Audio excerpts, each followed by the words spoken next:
Le départ du film, qui est cette sorte de paranoïa, le thriller comme ça qui monte, un mouvement très Hitchcockien de monter les escaliers, de monter toujours plus haut dans cette tour. Et donc ça, c'est voilà, c'est vraiment le début et le contexte du film qui est joué. On utilise le contexte de la Chine pour créer aussi la narration du film. La narration du film qui est une question sur le voyeurisme, et en fin de compte l'installation elle-même remet ça en jeu. Il y a l'idée aussi de la transparence et du masque, de voir comment l'identité résiste face à l'image sexuelle et l'image pornographique.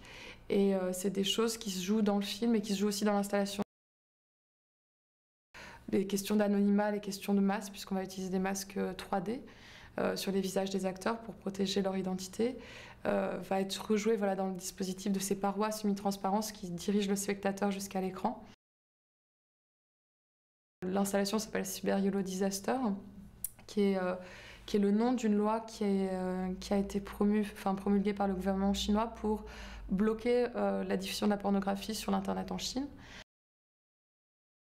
C'est une réflexion aussi sur le Panopticon, le film qu'on vient de faire, puisqu'il est tourné dans un hôtel emblématique de Shanghai et qui, pour moi, a vraiment une architecture très carcérale, aussi bien sublime mais carcérale, qui a cette sorte d'ambiguïté un peu folle. Et on travaille vraiment dans le découpage des plans, comme ça, sur une sorte de tourbillon, tourner autour de cet œil, comme ça, qui regarde. Vraiment un rapport à la liberté, on l'a expérimenté, c'était vraiment une expérience de faire ce film. En fin de compte, c'était très physique, c'était très vivant, c'était dans le danger, dans la prise de risque tout le temps.